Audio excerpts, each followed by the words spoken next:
فخرج منها خائفا يترقب، پس نکلے مصر سے ڈرتے ہوئے انتظار کر رہے تھے۔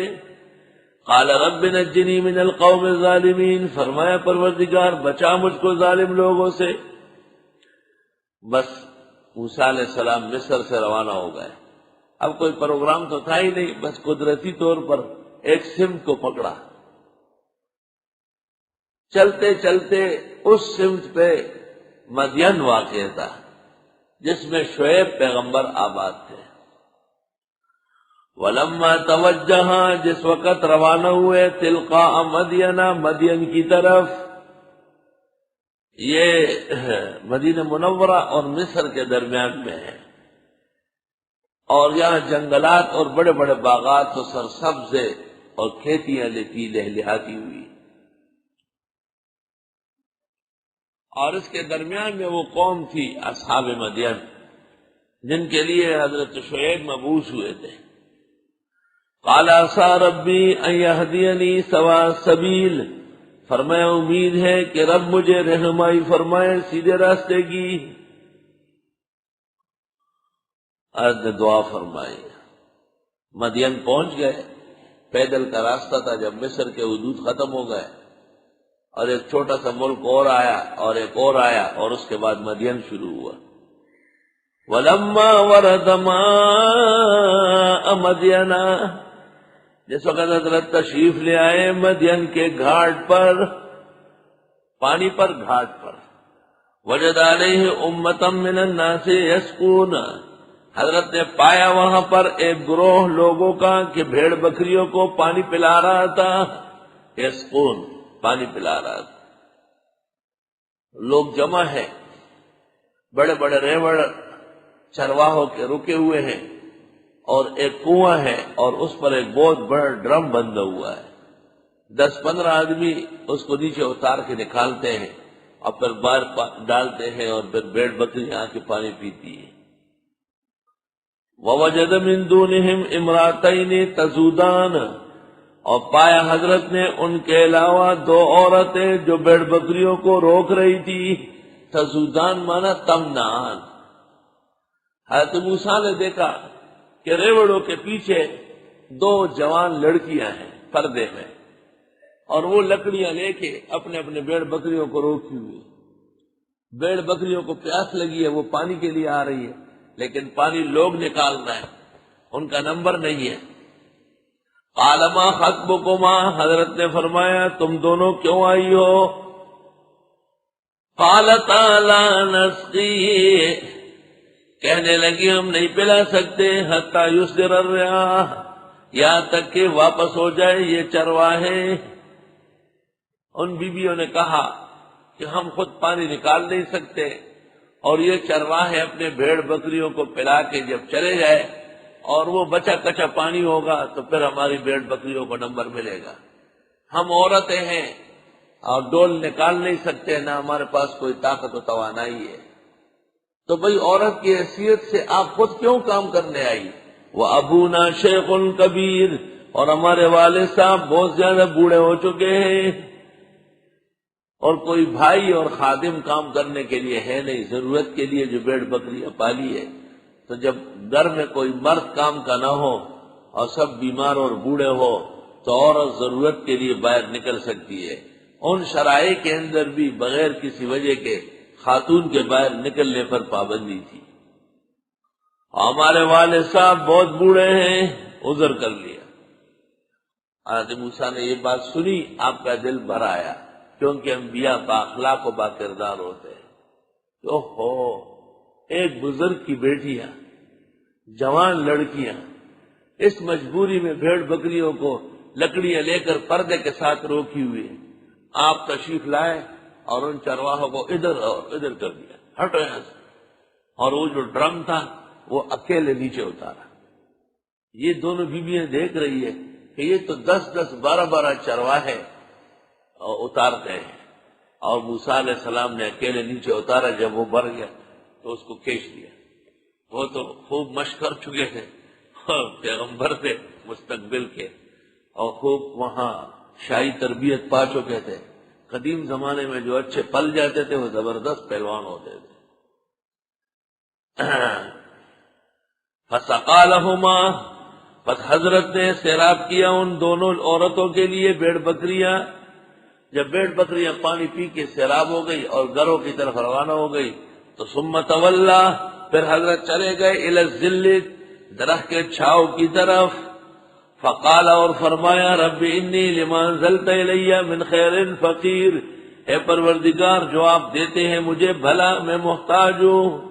خدایا میں فقیر ہوں، میں تیرے نصرت و امداد کا ہر وقت محتاج ہوں. اس طاقت اور توانائی پر کوئی فخر نہیں ہے، تیرا شکر ہے.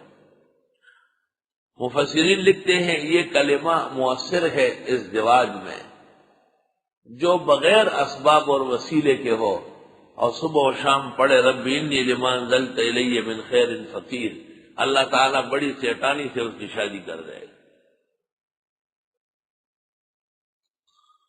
شعیب علیہ السلام کی بیٹیاں بھیڑ بکریوں کو لے کے گھر پہنچی. شعیب علیہ السلام نے پوچھا کہ آج سویرے آئی کیوں؟ کہا یار ایک مسافر وہاں کھڑا تھا درخت کے نیچے اور ہم بھیڑ بکریوں کو روک کے کھڑی تھی، اس کو بہت ترس آیا اور اس نے اکیلے ڈرم بھر بھر کے نکالا اور ہماری مویشیوں کو سیراب کر لیا، اس لیے ہم وقت پر آ گئے. تو حضرت شعیب نے کہا مسافر آدمی تھا اور اس نے احسان کیا، اسے بلاؤ ہم بھی اس کو کچھ خدمت کریں، کھانا کھلائے، کچھ آرام پہنچائے. اور یہ دستور ہے دنیا میں، ہل جزاء الاحسان الا الاحسان. احسان کے بدلے میں اللہ احسان نصیب فرماتے ہیں.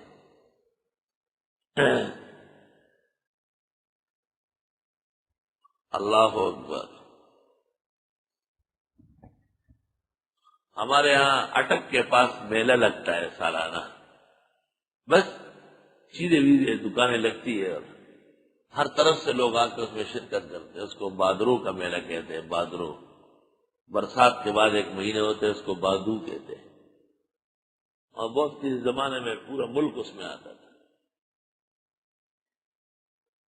تو میں ایک استاد سے پڑھتا تھا قرآن شریف کا ترجمہ، اور استاد بہت نیک صالح تھے. اس زمانے میں علماء طلباء سب میلے میں جاتے تھے، سب لوگ. تو استاد نے مجھے کہا میلے میں چلو گے؟ میں نے کہا چلے جائیں گے. جب آپ وہاں پہنچے میلہ بہت بھر گیا تھا اور زبردست رش تھا اس میں. استاد نے مجھے کہا میں تو بازار میں نہیں چلوں گا، کسی مسجد یا کسی نماز کی جگہ میں بیٹھ جاؤں گا، آپ سیر کر لیں، جب آپ تھک جائے گاؤں جانا ہو تو پھر چلیں گے. قریب تھا ہمارے گھر سے، کشتی میں 2 آنے لگتے تھے اور ٹانگے میں 3 آنے لگتے تھے. دریائے سندھ سے کشتی نکلتی تھی اور وہ دریائے سندھ کے کنارے پر ہے بادرو. تو وہاں پشاوری لوگ، وہاں کے پشاور کے باشندے، پشاور دور ہے وہاں سے 40-50 میل ہے، تو وہ لوگ وہاں سے ہفتہ 10 دن پہلے آتے ہیں اور خیمے لگاتے ہیں. چھٹیاں وٹیاں ہوتی ہیں ان کی بال بچوں سمیت، اور ایک قسم کا پکنک کر کے پھر جاتے ہیں. تو لائن سے خیمے لگے ہوئے تھے پشاوری لوگ. استاد نے مجھے کہا بازار سے کتلمہ لے آؤ اور حلوہ لے آؤ. میں گیا، میں نے 2 روپے کا کتلمہ خرید، 2 کتلمے دیے، اس میں 2 قسم کا سرخ حلوہ اور نیلا حلوہ دونوں دے دیے. وہ میں لے آیا تو وہ پشاوریوں کے بچے وہاں کھیل رہے تھے، تو استاد نے ان کو کتلمہ اور حلوہ دے دیے چھوٹے چھوٹے. وہ اندر گئے، انہوں نے کہا باہر جو ہے نا ایک مولوی آیا ہے، 2، ایک بڑا ایک چھوٹا ہے، اور انہوں نے ہم کو یہ حلوہ دیا ہے. تو ان کی ماں نے کہا دریا بچھاؤ باہر اور تکیے رکھو اور استاد کو بٹھاؤ. استاد نے مجھے کہا کام ہو گیا، اب آپ جائے سیر کریں، میں آرام کرتا ہوں. ان کے مرد آئے، انہوں نے بتایا کہ کوئی مولوی آیا ہے اور ہمارے بچے کو حلوہ کتلمہ دیا. تو وہ باہر آئے اور استاد کو کہا آپ یہاں سے جائیں گے نہیں، آپ ہمارے مہمان ہیں. تو امام موتا اور بیاجی موتا، آپ کو جانے کی اجازت نہیں ہے، اور اندر کھانے پکتے ہیں، پہلے آپ کھائیں گے پھر ہم کھائیں گے. استاد ماتا تصویر کہو زما کارش. انہوں نے بستر لا کے لگائے، استاد اس پر خوب لیٹے ہوئے، اور پنکھا لا کے لگایا، دریائے سندھ کی طرف سے ٹھنڈی ہوا آ رہی ہے۔ میں جب بھی آ کے دیکھتا ہوں استاد جی کے آگے ایک لمبا ٹرے پڑا ہوتا ہے، وہ آدھا کھا چکا ہوتا ہے، آدھا بچا ہوتا ہے، وہ میلے کے اندر واپس دیتا تھا۔ حل جزاء الاحسان الا الاحسان۔ وہ ایک حلوہ، دو قسم کا حلوہ اور ایک کتلمہ پراٹھے کو کہتے ہیں، وہ خاص میدے کا باریک بنتا ہے۔ آگے تمہارا بچی ہوا چو جدرے رجم آگے ملمانو خلاصی دوں لگا حل جزاء الاحسان الا الاحسان۔ اور یہ شریف نسلوں میں اور خاندانوں میں طریقہ ہے کہ کوئی کسی کے ساتھ احسان کر لے تو ان کے لوگ پھر اس کا بدلہ اپنی شان سے اتارتے ہیں۔ یہاں ایک شاعر آتا ہے افغانی، دیوانہ سا ہے، شعر پڑھتا ہے، یہ طلبہ جمع ہوتے ہیں، بڑا دوست ہے ہمارا۔ تو وہ یہاں کسی بنگلے کے پاس اس نے دیکھا کہ ڈالروں کی گڈی پڑی ہوئی ہے، 2-3 ہزار ڈالر پڑے ہوئے۔ تو اس نے وہ دروازے پر دستک دی کہ بھئی یہ کس کے؟ ان لوگوں نے پولیس کو بلایا کہ یہ ہمارے گھر کے ڈالر ہو جس نے اٹھایا ہے۔ پولیس افسر نے اس بنگلے والے کو کہا، عجیب آدمی ہو، اس غریب مسکین نے تمہیں ڈالر اطلاع دے دی اور تم الٹا اس کو پکڑوا رہے ہو، یہ تو بہت ظلم ہے۔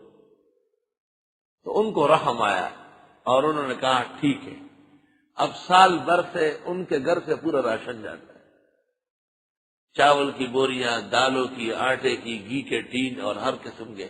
انہوں نے کہا بس ٹھیک ہے، ڈالر ہم نے لے لیے اور آپ کے گھر کا سارا خرچہ ہم کریں گے۔ حل جزاء الاحسان الا الاحسان۔ یہ شریف گھرانوں کا طریقہ ہے کہ جب ان کو آرام پہنچتا ہے تو پھر وہ اپنی شان کے مطابق بدلہ اتارتے ہیں، بخلاف کمسلوں کے اور بدذات لوگوں کے کہ وہ اس کا الٹا بدلہ انتقام لیتے ہیں۔